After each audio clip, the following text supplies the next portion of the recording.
Hi, I'm Adam Meyer of Mill City Lutherie in Minneapolis, Minnesota, and in this video I'm going to do another peghead break. Try and do things that are different each time, not repeat the same thing over and over. What's different about this one is a failed do-it-yourself break. So I'm going to have to get all the parts off of it, see how well it clamps up. This most likely will end up being an epoxy rebuild, and we'll be doing splints after that, discussing it with the customer.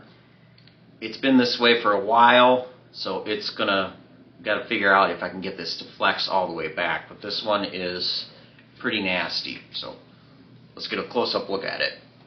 As you can see, we've got glue squeeze out everywhere.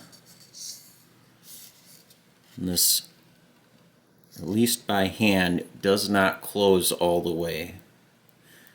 It's been sitting like this for years.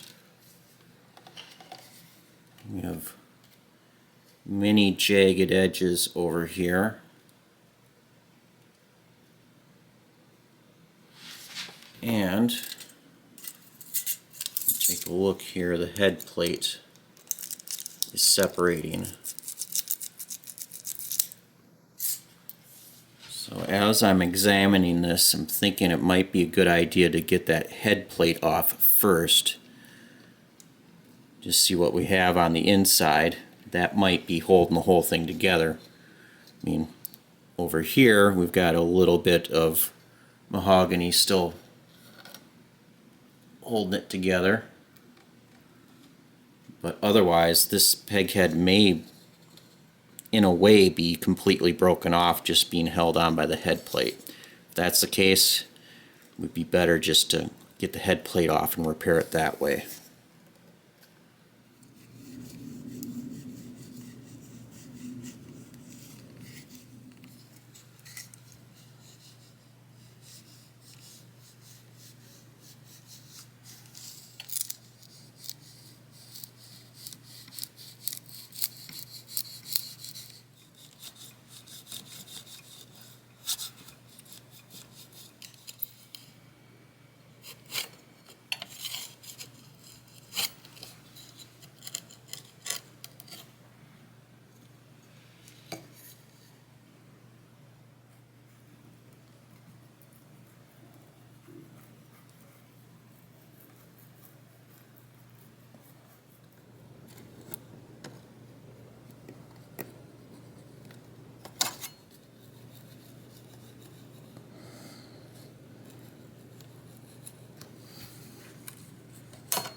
As you can see here, it does slide together. It doesn't quite get all the way down. If I gently tap and get this side to close up pretty good, it's feeling relatively smooth.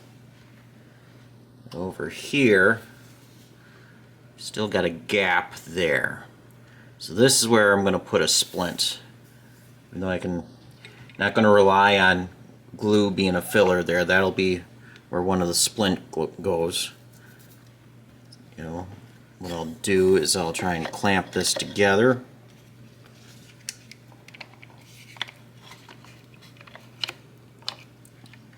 See if I can tap it down a little more, feeling with my finger. And that's pretty much about it. So, let's see, right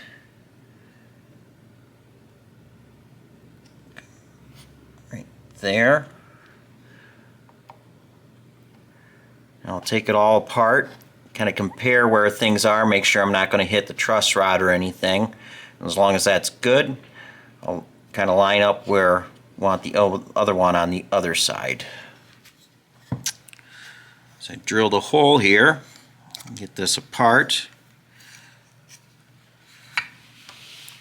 check out where I came through, and I am clear of the truss rod by plenty. That'll be nice.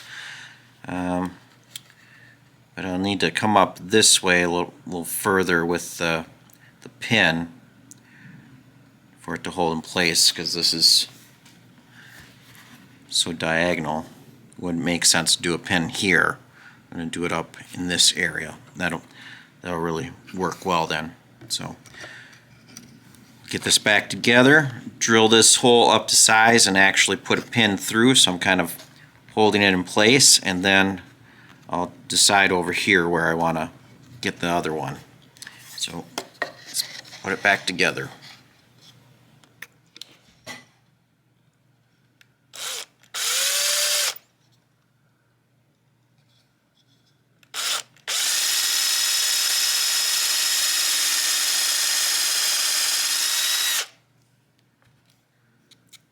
I chose a scrap of MDF so I can just drill all the way through. I'm not going to be wrecking any type of cauls or anything.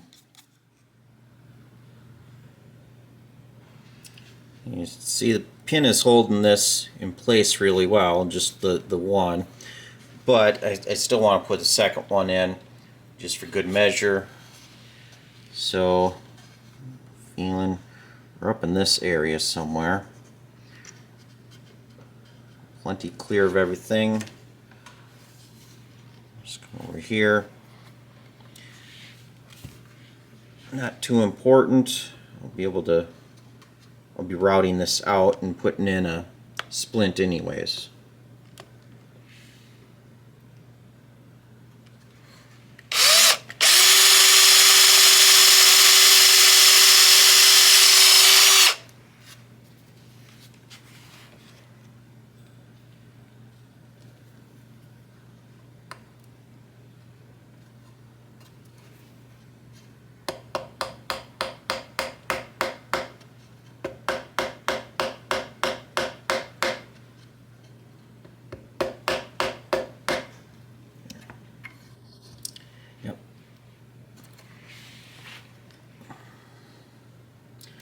This side will clamp shut.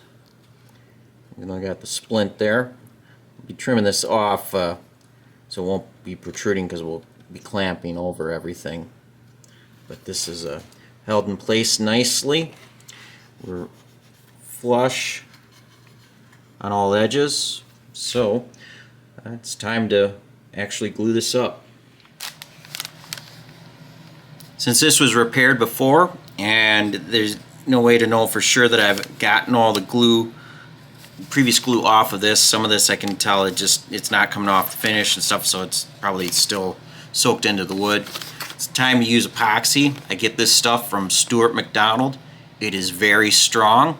Costs quite a bit more than if I were using wood glue on this. I'd much prefer to use wood glue, but I want to know for sure that this will hold. Plus, I know that we're going to have some gaps over here, even though I'm going to try and get the splints routed through here to take out that gap. I want to make sure that if there is any little bit left, that it's filled in, and epoxy does that, wood glue does not. So this is the ultimate for this situation. Also, never clamp directly on the guitar. Got a nice flat piece for the front side, and I've got a block here with cork on it for the back side, just in case I get down here around the contours. The compression will go around the contours and won't press the wood of the neck together. So mentioning it because I've seen it so many times. Somebody shows up with a guitar that's been repaired before and there's clamp marks into the peghead.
Alright, got this. Let this sit for a few days. Let it cure really well. You can see that that is probably strong enough on its own. It does not flex. I mean, the entire neck would flex, but as far as this break, the epoxy is holding really well. So now I got to plan out where to put the splints.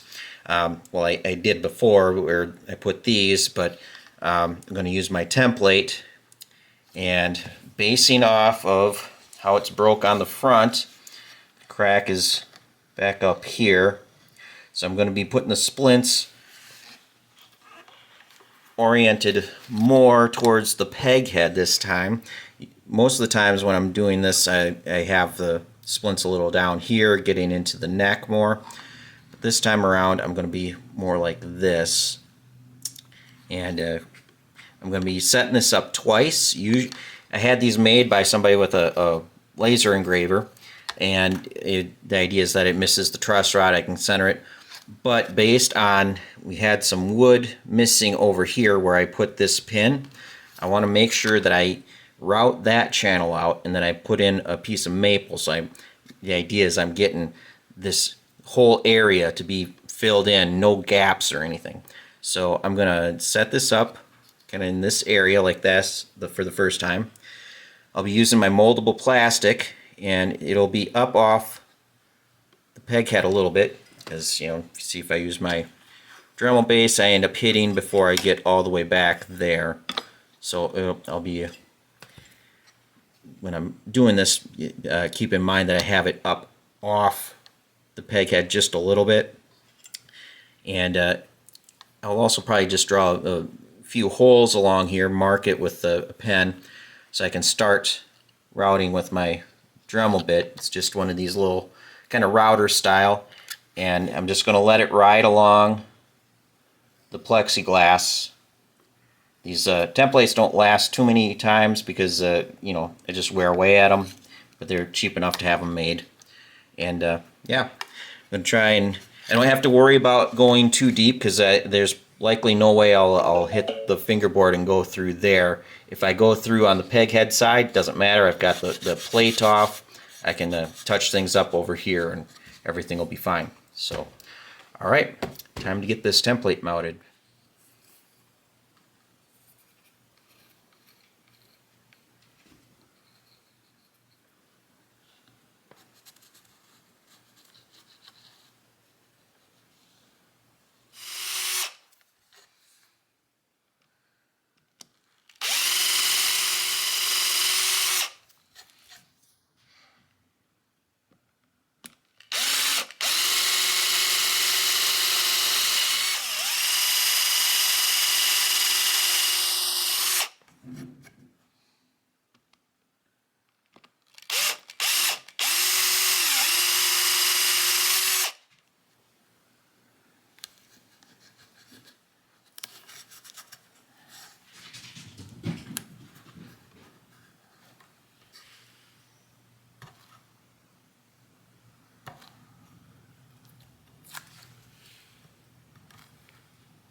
One side is done, nice and clean.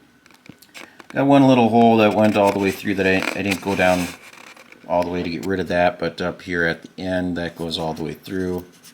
Not an issue. Head plate's off, so nothing's damaged. I'll be covering it all up anyways. Now it's time to just jig this up for the other side.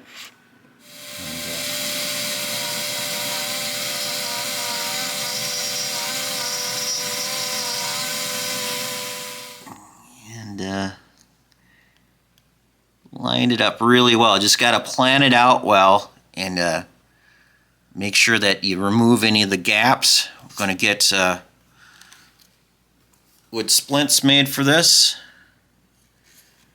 You can see on that side, seals up, no sign of the crack inside where I routed. It's all glued together. Nice solid fit. So now I've got some maple, cut out some sheets, this is really hard stuff. Going to cut out some strips and start fitting it for where I routed.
Time to glue the head plate back on. I don't want to sand this down thinner than it is. I'm going to leave these little bits to get glued together. Going to use the epoxy again. It'll bond this all together really well. I just sanded down where the splints protrude through here. Got them nice and flat. Practice clamping it. It all goes together really well. Make a clamping call. Wax it up.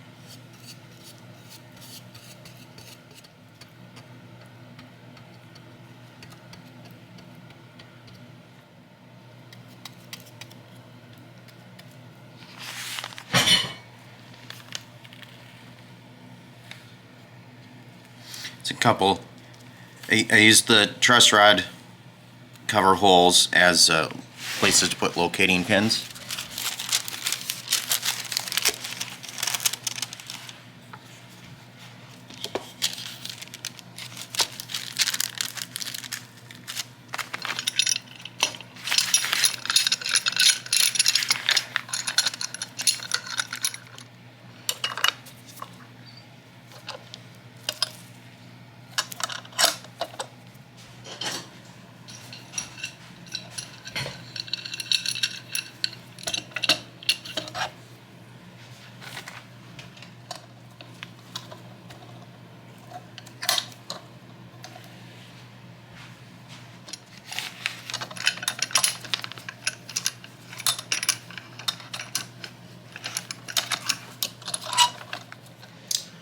Alright, I went through and did a quick seal of the maple splints. Just used some super glue, that'll work fine. I'm trying to cut down on the time on this, just keep things rolling quickly because this isn't supposed to be a showroom level repair. Just get it done and back to the owner. So the super glue will work fine. If this was a more elaborate repair, I would actually spray some vinyl sealer. I would sand to the wood all around. I'm just trying to get the splints covered up and a little bit extra. So if it turns out better than expected, then great. Otherwise, this is just kind of a, partial touch-up. So I've got this all taped up, so I'm not going to be getting red all over everything. I've got some nitrocellulose lacquer. It's going to blend right in with this finish, and just red pigment. I'm not taking the extra time to mix a special color, but this red, it's pretty darn close. So I'm just going to be adding some to this and just airbrush where it need to be and move on with a few coats of clear nitrocellulose, and then it'll be time to start buffing.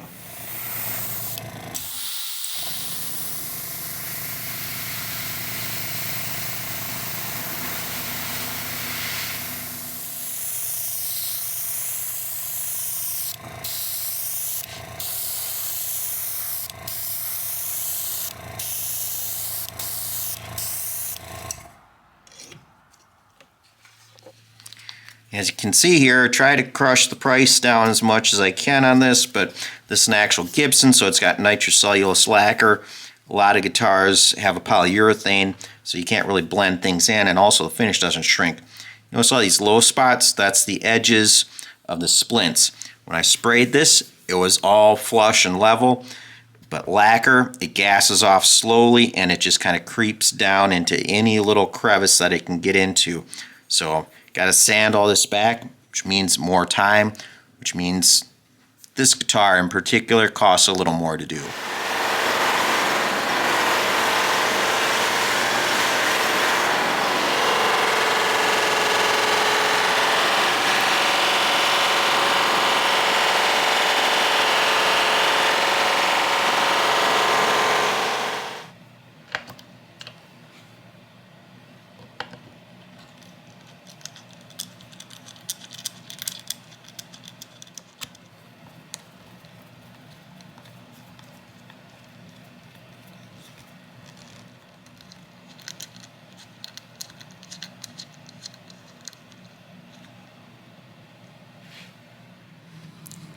Going to do a little extra step here. The customer who owns this put a Bigsby on this guitar, but it was forgotten to add the chassis ground wire, a wire that attaches from the bridge or the tailpiece, which is what would have been with the SG, to the rest of the electronics. That way the strings are grounded. The ground wire is still going here to the insert for the tailpiece stud. What I'm going to do is I'm just going to leave that there, but I'm going to take one of my aircraft bits. I got a nice little thin one here, and I'm going to go through the back screw hole, and I'm going to drill a hole from here to the cavity, which is maybe a little more than an inch. I dropped the parts out of the way there, and it'll be all hidden underneath here. He's the one who drilled the holes in this guitar, so I'm not adding any damage or anything to this, but just kind of explaining what we're going to do here, because this is sometimes forgotten about people when they're building parts casters and other types of things. They forget that they need to attach a ground wire that connects the strings to the rest of the electronics. We need to do this at a real shallow angle, or else we're going to go out the back of the guitar, but sometimes you got to get started a little steeper. And sometimes I'll actually hold my drill upside down like this, because I will, once I get the hole started, I'm going to bring it down. And this bit, I do have ones that are even longer than this, but as you can see, if I flip this over, I'm going to end up hitting the guitar. So I'm going to be doing it this way. Get the camera back down here.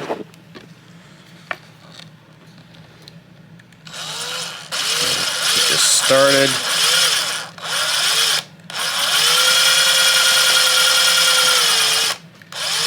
I'm aiming towards where this pot is. You see my thumb. If you haven't done this before, you can put down a piece of tape and kind of follow that line.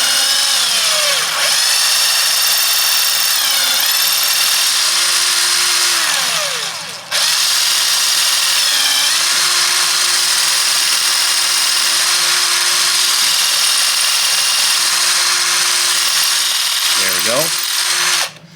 And the flutes on the bit are only that deep, so if you have to drill that far, these flutes, and they're digging out the wood, that wood that you're turning into dust has nowhere to go. So you got to drill in, pull it out, pull it out, pull it out, and just keep going.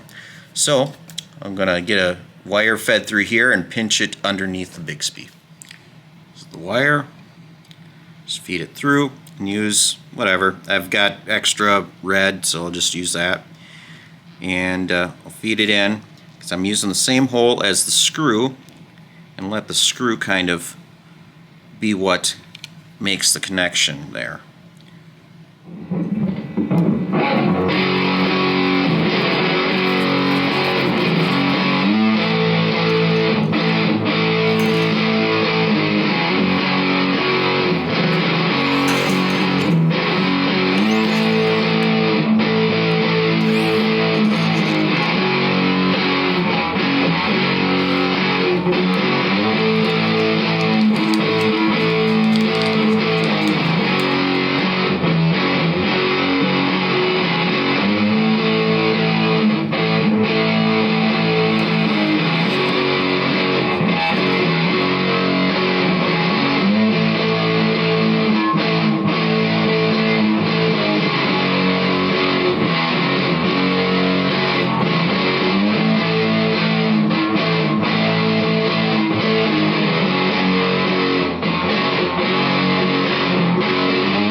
check it out. It's not the exact perfect match on red, but for this job where, you know, we've got a guitar that's been sitting in a closet for a long time, you know, we've got an aftermarket Bigsby put on it, things like that. This isn't like some super showroom try and make an absolutely perfect job. The idea is to be, you know, match the customer's budget. You know, make things look as good as I possibly can without spending a ton of time doing this. As I stated before, you can go even further, strip all the finish off around here down to the wood, use some sealer. You then you can help eliminate the possibility of having any witness lines, because nitrocellulose lacquer will shrink in on any seams in the woods, so it doesn't mean the neck is breaking apart again. That's just what lacquer does. You know, along the edges of your fingerboard, just the grain of the wood, it'll always want to shrink in. But we could really, all that extra time put in there could have made this even better, but it's going to cost a lot more. So this is just kind of a, you know, the next step beyond leaving those splints visible. So it's a successful repair. It's really rock solid now. If you have any questions about this or any of the other repairs in my catalog, you can leave a comment in the comment section or contact me directly, and we'll see you next time.